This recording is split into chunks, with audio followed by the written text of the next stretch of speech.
All right. Good afternoon, everybody. My name is Kevin Neal. I am one of the regional soil scientists for the Onsite Water Protection Branch. Appreciate the opportunity this afternoon to talk to you about how we got to where we are, so to speak. We've had a long history. Those of you that have just listened to Scott Green's presentation, he went into a lot of detail about how the actual soil evaluations are done. And what I'm going to do is basically give you a little abridged history of where we came from and where we're at today. A little bit about me. This is my 28th year of doing on-site wastewater. I was at the local level for 10 years with Forsyth and Guilford counties. And then I've been with the state since 2002. So I've enjoyed doing a lot of training and a lot of different, interactions with the local health department for a very, very long time. And but this is a presentation I really enjoy doing because I think we can't get away from our history. I want to give some acknowledgments. A name that's synonymous for on-site wastewater in North Carolina is Steve Steinbeck. We'll talk about his accomplishments and what he meant to the program through the presentation. I want to give some acknowledgments to Dr. Grimes. Dr. Grimes was a microbiologist that has passed away. He was very passionate about the history and looking at why some systems failed and looking at the microorganisms throughout the septic tanks and septic systems throughout the years. And the previous branch head, Nancy Deal, who helped to modify this presentation as well. So with that, we definitely want to get started, and hopefully this will be a little bit get through and see exactly how we got to where we're at now. All right.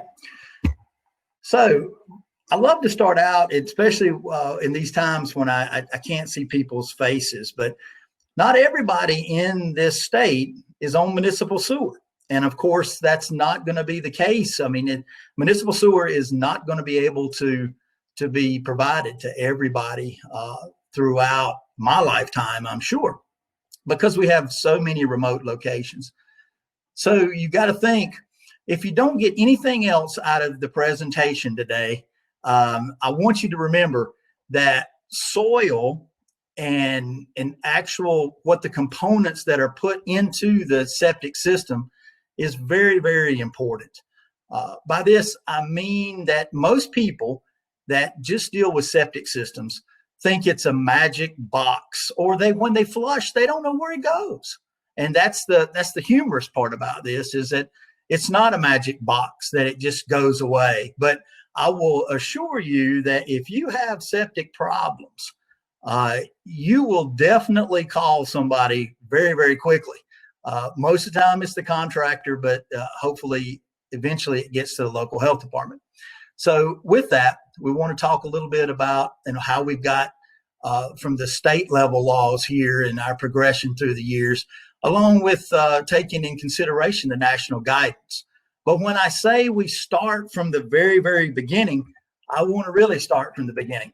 If you look, everybody knows lightheartedly that we have to dispose of waste. We're living organisms. We have that issue, and it's a very, very big public health issue. If we did not have wastewater systems or some type of a mechanism to dispose of our waste properly, we would have sewage flowing in the streets. And you'll see in this depiction here, this little cartoon of the old cesspit. But, and I jokingly say this, what do you think's actually around the moat of the castle in this situation? So that was a line of defense back then, I guess would be the way to look at it. But the whole process here is, again, there's got to be a mechanism for the wastewater disposal.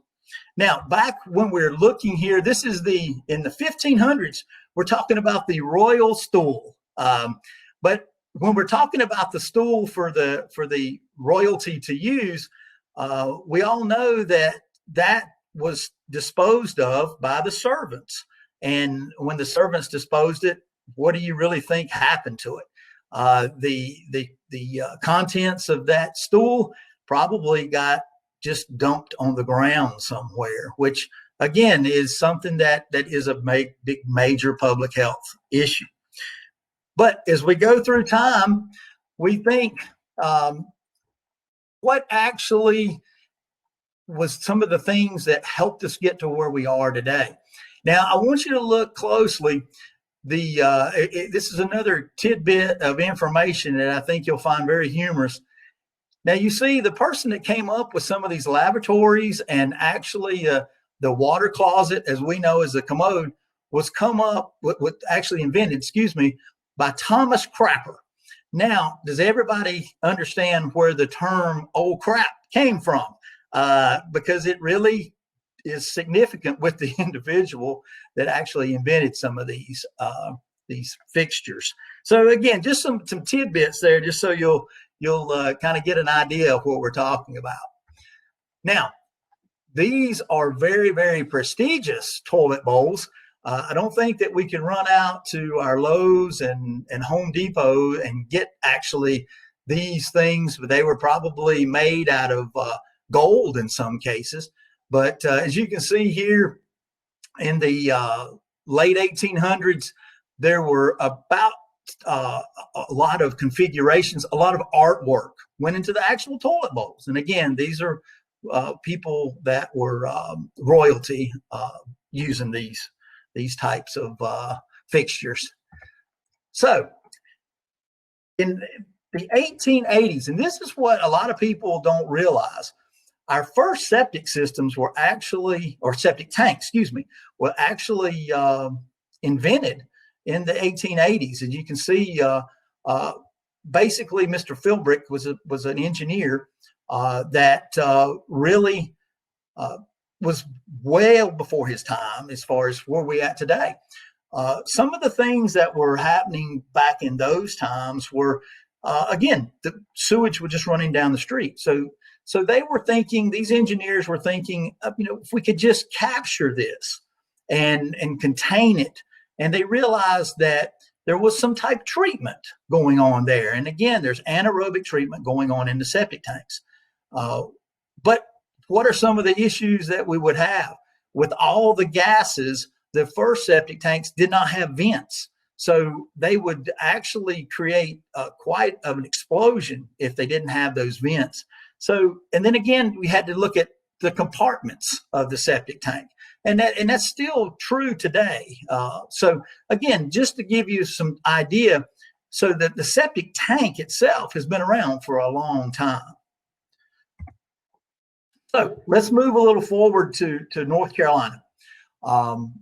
North Carolina, unfortunately, was known as a Rip Van Winkle state. And we all know the term about Rip Van Winkle. He kind of slept a lot of his life away. The reason of that was because we were behind the times. We were so far behind the times that there was a lot of environmental health or public health issues going on. One of the real problems is that there was raw sewage that was actually being discharged into the Neuse River. And we all know that with very sensitive waters, we would obviously do not want that to happen. And so Mr. Page brought Rockefeller, who is his name is synonymous to our nation, of course. He brought him to North Carolina, and basically Rockefeller had the money, and he was trying to implement some of the things that was kind of the start or the foundation of our health department. They actually started some of the very first health programs. And it does sound so remedial now, but a privy at every school was very, very important back then because, of course, we were talking about waste disposal. Now, if you look at the picture, and I know it's small probably on the screen, of course, but look at that privy. That privy is sitting on rock. Now, in this case, there's going to be a lot of disposal, but not much treatment. There's no soil there. So unfortunately, the waste would be going right through the cracks and then contaminate the groundwater that we had there. So again, this was just a depiction, but we knew that there was some issues, and schools were a part where a lot of the things were transmitted. We had the establishment of our local board of health, or local health department, excuse me, and the state board of health. Actually, the first county that had an actual local health department was Guilford, believe it or not, back in the day. So with all of that in consideration, we were trying to move forward.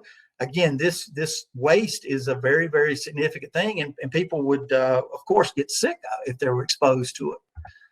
So we're looking at 1933 to 1945. We were talking about that the privies actually had some reconstruction with this, and by this we meant, and here again we're talking about the from 1919 to somewhere around in the 30s. Every residence. Now we've went away from schools. They're saying, hey, we need to have some type of waste disposal, not letting it run down the streets. We really need to have something at every residence. Now, what is significant about this slide is that it's within 300 feet. So if you were living within 300 feet, you had to have an approved privy by the North Carolina State Board of Health. Now, to kind of go into a little more detail, there was some science behind the 300 feet. And that science actually was that's how far a hookworm could travel from the source. So even back then, it was thought of trying to apply some science with the regulations, although they were somewhat crude back then. It was at least a start, definitely a good start. So now up to this point, we've talked about sewage, and when we're talking about sewage, it's been somewhat concentrated. Even back into the 1500s, a servant or something had to actually remove the waste and actually dispose it mechanically. Now, look what we're in. Now we're talking about getting electricity into rural areas. Now the problem is that we have indoor plumbing. We're not having the privies everywhere. And by the way, privies are still approved in 2020, but now we have sewage that is water carried, and that's a very, very big and significant thing. Now it's not only contained on your property potentially, but it also could be running on someone else's property. So there's a lot of things here. This is very, very significant.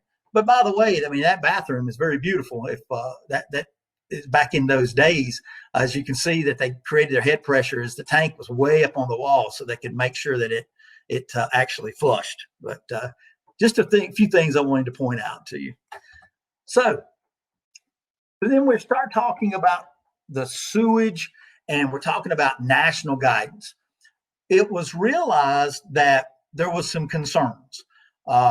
The concerns back in the 1920s and the 1930s and the 1940s were the same type of concerns that we're having, now, as far as treatment and disposal.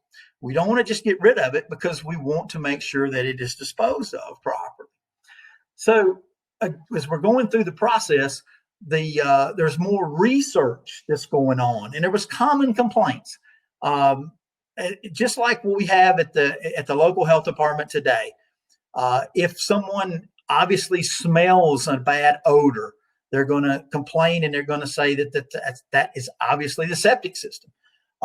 If you have effluent on the ground, if you have sewage backing up, I mean, all these things are the same components that we deal with today. So what they were doing now was there was actually some money that was set aside to do some research nationally about septic systems. And in the 50s and in the 60s, we actually got a manual of septic tank practice. So now we're really starting into the regulation part of what we know today. Now, We're not there yet for North Carolina because it's coming, but it's coming very, very quickly. In 1957, we talked about that, hey, by the way, now we need a permit to actually do this. Now, a lot of people had local rules, local regulations to do these. I mean, there really wasn't evaluations at this point, but they were keeping records of them. And these records would be very, very simplistic. People would just call in and say, hey, by the way, I'm putting a septic system. Would you like to come out and see where it's at? But again, it was a document that we had on file.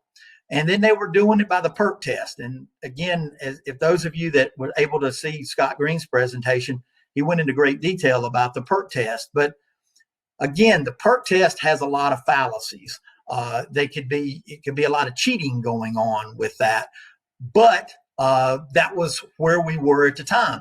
People, and even today, they think that how can you tell if something's going to be approved or passes if you don't pour water in the hole? So we still have that same mentality.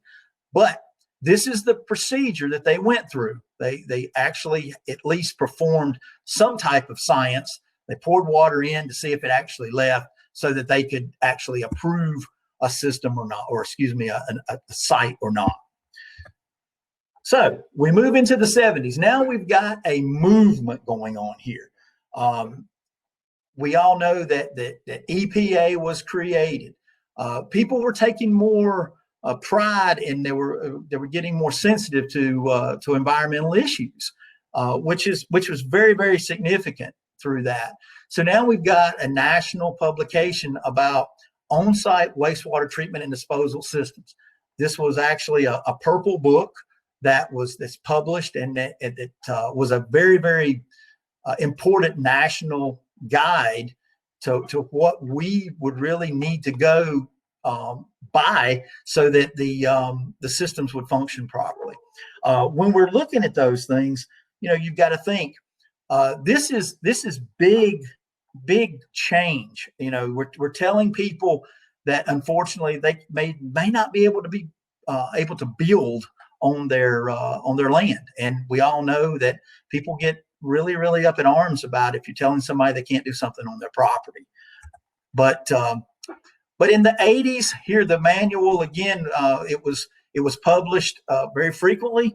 It also allowed us to use some things with some guidelines. In other words, it also talks about using soil morphology, using the soil physical characteristics, if the clay content, the texture, is there a water table problem?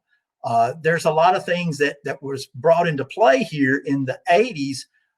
But remember now, we're in a transition, so to speak.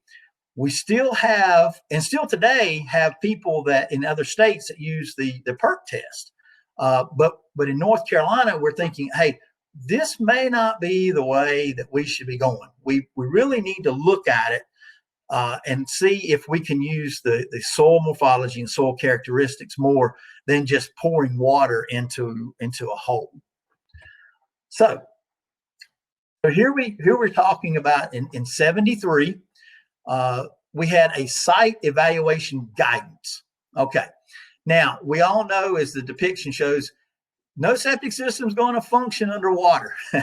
And we definitely don't want systems to malfunction. I mean, we have 3 distinct geographic regions in North Carolina, and it's tough for one set of rules, but that's from the mountains and the Piedmont to the coastal plain.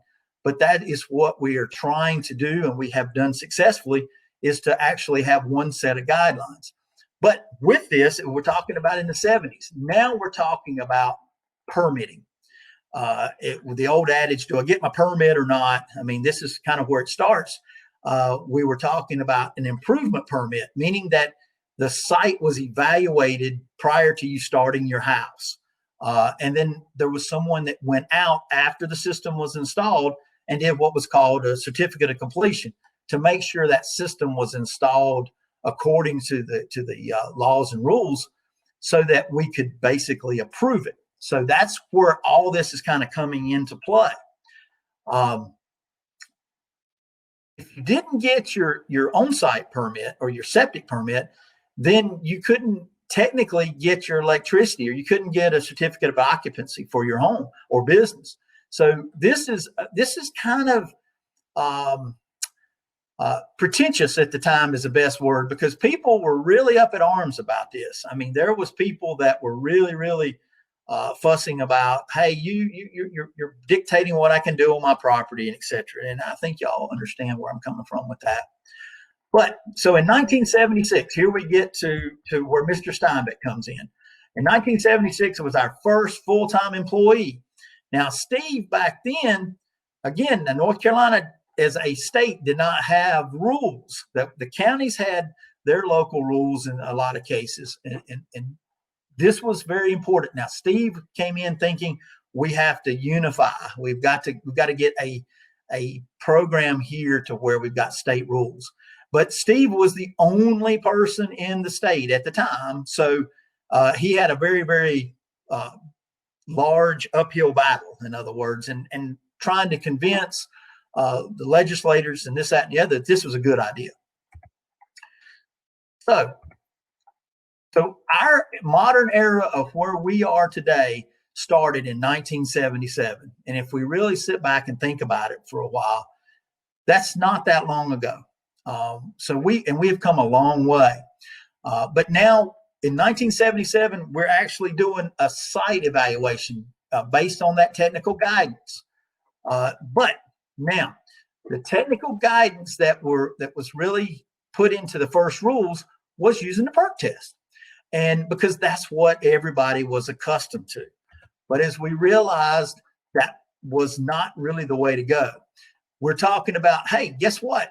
There's a need to have increased setbacks. We don't need to be that close with septic systems for shellfish waters. We don't need to be that close to wells. We don't need to be that close to creeks. So there was increased setbacks with that. But with that, there was 3 classes. And for those of you that have the pleasure of working with Onsite, I want you to take a note of these loading rates. If it was suitable, you put it as 1.5 gallons per square foot. That is higher than what we put in the sands down at the coast. If it was provisionally suitable, meaning that, well, it was okay, I'm just trying to paraphrase a little bit, we put it as 3/4 of a gallon per square foot. Now get the last one. If it was unsuitable, it still got approved, and we used it as a 1/2 gallon per square foot per day. So law, we have come a long way since those days. But again, you have to reiterate, we had to start from somewhere. And this is kind of the foundation that we're starting. So here we are, we get into the 80s, and we've got the Ground Absorption Act of 1981. Here we've got responsibilities. Of course, DENR doesn't exist anymore, but now it was broken up to where we had systems. I say we as in the on-site water protection branch as we know today. We had systems that were 3,000 gallons and below, and the systems that were what's called large systems were over 3,000 gallons, and the Division of Water Quality at that time took all of those. Now, the footnote to all this is, why was it 3,000 gallons? And the explanation for that is, at the time, in 1981, the largest septic system that was produced by Stayrite, who is no longer in business, in Raleigh, was 3,000 gallons. So the largest septic tank you could buy was 3,000 gallons. So that's where they thought, common sense approach, we'll just put it there. Now, also, we required management of these systems. We had detailed, and again, this is where Steve was working on having legislators, and there was a lot of people that opposed these rules. But he worked hard, and it was successful in getting these. And also we said, well, look, there's got to be technology. We embrace technology, but we're cautious about it. We want to make sure that everything that is proposed to the state of North Carolina is going to be something that will function properly, or basically is equivalent to our conventional type systems. With that, they added experimental innovative systems, so to open up that avenue so that people could could potentially propose other systems to be approved in the state. Okay, now here, remember we talked about back in the 1880s, we talked about that 2-compartment septic tanks were very important. But here in 1979, we've got to the point to where we had a baffle wall. Everybody knew, and the technology, the research had shown that we needed to keep the solids, of course, in the tank to make sure that anaerobic microorganisms could work. And then also they were made very, very much stronger. In other words, and everything had to be approved. I mean, all the plans are sent to the engineers in Raleigh, and those plans are approved on an individual basis from the manufacturers. Right now, we probably Trish Angeli looks at all those with our branch now, but I don't know if there's a lot that's actually been submitted as far as new tank manufacturers. But again, 1979, we're moving forward, even with our tanks. So they get to 1982, and we're looking at, we've been working for 5 years, and we realize that there's some things that need to be corrected. And some of these were very, very important corrections. In 1982, although some of the counties did continue to use the PERT test for a little while after 82. In fact, some of them used it on up to 89. So it did take a little while in transition to get counties out of it. But we were making the point that the PERT test is not an accurate test. There's too much that could be, too much deviation. There's too much cheating. There's just a lot of things that goes on there that really is not as equivalent to looking at the soils in the field. The site evaluation was revised. There's more specific soil criteria. Again, more science-based, more morphology is looked at. And then they realized, it was looked at many, many years that these septic systems were just a temporary thing.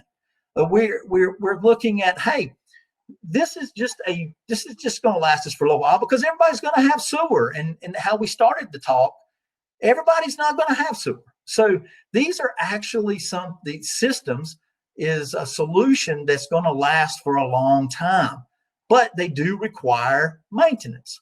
So, but when they do malfunction, we really need to have, and I've heard people talk about insurance policy, and that's not exactly what it is, but what you've got to realize is we need a repair area.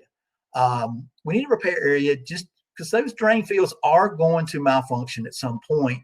And we need another area set aside that we can put some new nitrification lines in. The long-term acceptance rates, if you remember, were from 0.5 all the way to 1.5. They realized that, they're based on soil texture is a lot better, and that we reduced them. We realized that you need more line out there. The design flows originally, they also were reduced. At one point, we thought maybe 150 gallons per day per bedroom. Now it's 120, and it's up to debate whether in the new rules that it's going to get changed. But I think that basically 120 is a good number for us. And then there was some systems added to the rules due to research, and LPP or low pressure pipe systems. If you're not familiar with those systems, they actually have a great distribution network, and they dose the whole field at the same time. So that research was done at NC State, and they were found that they worked very, very well at the time, and they were added to the rules because of that. So we're moving forward, and I just want to keep in your mind we're moving forward. But then we made some more amendments. The PPBPS system, which a trade name right now is the T&J panel system, that they were actually added to the rules in 1982. The field systems that are primarily used down east were also added to the rules. We used aerobic treatment units, but also, as I mentioned earlier, operation and maintenance. You have operation and maintenance. You got to do maintenance on your car. And a lot of different things on your home. Our septic systems are the same thing. We have to pump the tanks out on a regular basis, And if they're pre-treatment systems, you've got to do have an operator and do those maintenance too. Restrictive horizons for those of you on the coast, those were clarified. They're very, very problematic on the coast. Saprolite, saprolite was added to the rules. Saprolite is the material that's under clay and above rock, but there's some certain criterias about how firm it really is, the consistency of it and the texture of it to whether we can use it, for a wastewater system. We added monitoring and modeling for soil wetness. So now you can monitor a site as well as looking at it in terms of redoxamorphic features and chroma 2 models. The I&E systems, we're still looking at those even today. And there's accepted systems. And we actually had accepted systems, another system that was deemed an accepted system in 2020. So we're still progressing. Although, again, that's from the 80s, but I'm just trying to tie that all together to what we actually are at today. So now we skip forward a little bit to 1995. And so now, before, the health departments used to do what's called preliminary evaluations, and those were really things that were very, very loose. In other words, somebody would have 10 acres or 100 acres or whatever, and they would say, "Oh, how many sites you think I could get?" And this is what licensed soil scientists do now, but some of the counties were doing this, and we stopped those because you didn't know exactly where they were wanting to build houses and et cetera. So the preliminary evaluations are gone. Now, then at that point went to a 3-tier permit. So now you still got an improvement permit, which basically means that if the land is approved, then that is a document. The improvement permit can be used in the sale of the property. In other words, if your house location doesn't change, you have an area that is approved. Therefore, it kind of goes with the land. That's the main thing to think about. So then we turned into requiring a construction authorization. Now, the construction authorization is exactly what it sounds like. It specifies how the wastewater system is constructed, meaning what system type, trench depth, distribution, things of that nature. And then we went and issued, remember back before, it was a certificate of completion, meaning that, it's still, everything's completed. Well, now this operation permit, before it is put into use, you have to make sure that that system meets all the laws and rules at the time. So with that in consideration, that's the last visit that we make to the site. When we issue the operation permit, then they can apply to get their certificate of occupants for their dwelling or for the residence. Also, now we got back the systems that were greater than 3,000 gallons. So now it's an infinite number. They go back to us. And then in 1999, the precast tees were removed. They were cast in place with the forms. Now we have effluent filters to try to keep all the solids back, because if those solids got placed into the nitrification lines, it would potentially clog up all the pores and all the void spaces, the structure part of the soil. So that was a big deal back in that point, and that was a legislative type thing that actually took place that caused all the manufacturers to change their molds. If the tank is 6 inches under the ground surface, it requires a riser. So most of the septic installers now will place a tank that's somewhere right at the ground surface. So they want to make sure that they don't have to use those risers. And we're also required to use markers out there to locate where the tank is located. So in 1997, we had a situation here to where the EPA had to respond back to Congress. And it actually was found that if you adequately manage your systems, they're a cost-effective and a long-term option. So in other words, where it was originally thought this was temporary, now we realize that, guess what? our systems are not so bad after all. Unfortunately, we do hear from time to time that the wastewater treatment plants do have spilling, actually flooding, or they may release, unfortunately, millions of gallons potentially of wastewater into the streams. We don't have that issue. We do have systems that malfunction, but since they're decentralized and on site, that makes it a lot different, that we're not going to usually have a significant public health hazard going on there. So in other words, they are a long-term option. They also recharge local aquifers, and they provide reuse. I mean, you think about it. If the water that is used is put in your front or backyard, goes through the correct amount of treatment and disposal, it recharges the groundwater. And that's very important, to make sure that we do a comprehensive soil evaluation and to make sure that all the laws and rules are met. Again, that's kind of what the last little bullet point is: to protect the public health. Again, everybody is not going to be able to have the opportunity to hook to sewer. So this part, we get to 2000s, and this is where we really started looking at, we haven't revised the rules in a while. We were talking about rewriting the rules, and actually at around 2000, it was started. And I know we're thinking, it's 2020 now, and we haven't got it done. Unfortunately, we have to say we haven't. But we're hoping that we are going to have a major rule revision, rule rewrite that's going to be approved, and hopefully in 2021, we're hoping that gets taken care of. And I'll go into it a little bit more here in just a little bit.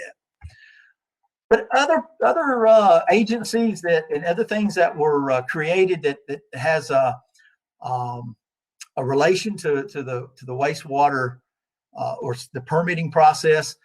For those of you at the coast, I'm sure you're familiar with CAMA and the Coastal Area Management Act there in 1974. In 1983, a septage program was established. Basically, that handles the pumpers, so that actually carried that to the wastewater treatment plant. In 1985, the Office of Administrative Hearing was created. So now, if someone wants to appeal what we do and they want to be heard, they can file their petition, and they can be heard by an administrative law judge. And we've got an extensive way of going through that. So we're just making sure that they do have their appeals process, and they're aware of their appeal rights. And other things, of course, with wetlands, we all know the riparian buffers, the watersheds, everything that we've dealt with in the past 10 to 20 years, very, very important as far as treating the wastewater, making sure that it's some of this sensitive water is not contaminated. And it has been proven that the septic systems are a very, very small contributor to that. So let's talk a little bit about what was done in North Carolina and throughout, as far as research and some of the different things that were looked at through the years. In North Carolina, at Lick Creek, they looked at, and this was in consideration with NC State, we're always looking for solutions for marginal soils. We all have been on our bandwagon saying that a lot of the better soils have been taken up by houses and et cetera. So there's a lot of marginal soils that are out there. What type of pre-treatment components, or what type solutions can we have for these marginal soils? So that was started again. Let's looked at those back in the 70s. In the 80s, we looked at, again, we started talking about again, what about transporting? What about these micronutrients, and what about the pathogens and things were studied then, the watershed. And of course, in the 80s, we had our first Onsite conference, which allowed all of the professionals to come together in Raleigh and to actually hear different ideas throughout the state, and to have some networking, which is very, very important for our industry as well. Again, in the 90s, there was money available, and they talked about, and we did have different demonstration sites. We actually had mobile home park that was really looked at, and as far as wastewater treatment and different things were looked at, as far as, like we said, different technologies, different trench lengths, trench widths, things of that nature. But as we keep evolving, we're still looking at what can we do to research this. I mean, where are some of our indicators and our contaminants? But we all know that the money is not out there. So here we are in 2009. Big step here. Contractors, they're professionals, and we treat them that they're professionals, but they're licensed, and also with inspectors, they're licensed. So they have continuing education hours and criteria they have to follow. And that it was very important for them to achieve this. But everything's always not rosy. Unfortunately, for the history part of this, and I'll go through it rather quickly, but in 2011, we had budget problems. We got moved, of course, from DEH, moved to Health and Human Services, which is not a bad news at all. That's not my point. But we lost a lot of positions. We lost our support staff. We lost our WADE program, which actually looked at straight pipes up in the mountains. We lost our quality improvement team at the time, and we lost our private well program. But luckily, we did get that back. So it was pretty tough. Those were lean years, and I remember them well. But the good thing is we made it through it, and now we do have all those people back. As far as at least the private wells, we had to absorb a little bit more. We do have a one individual in our state that looks at does quality assurance for us and does the accreditation stuff.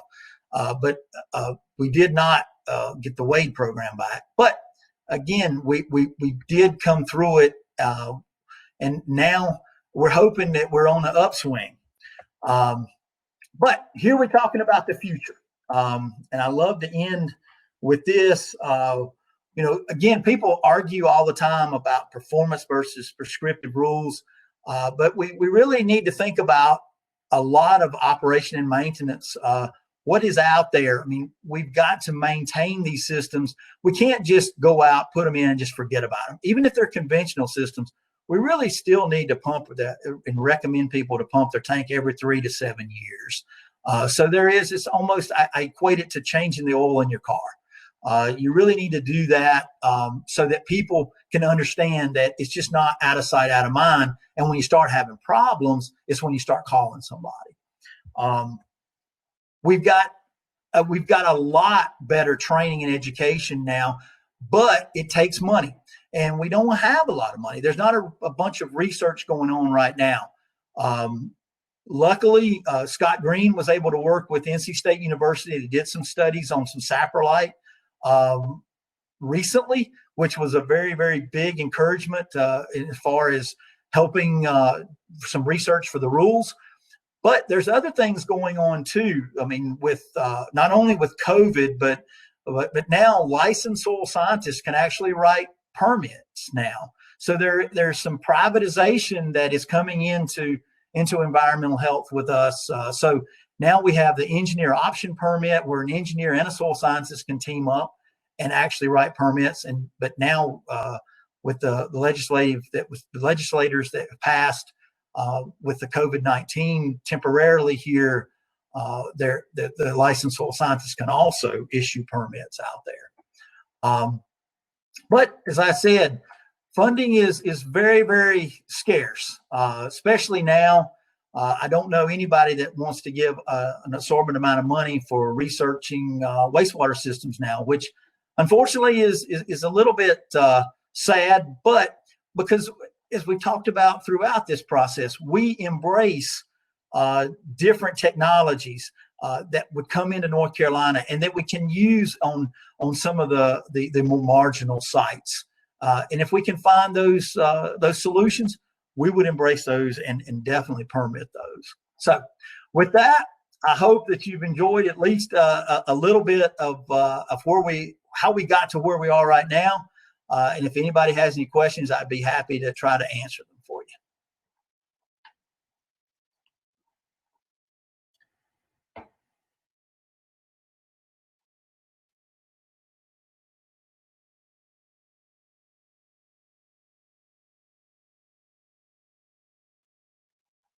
And if nobody has any questions, I guess I will definitely sign off and hope that you have a good day and the rest of the conference. I hope you enjoy that as well. So thank you very much.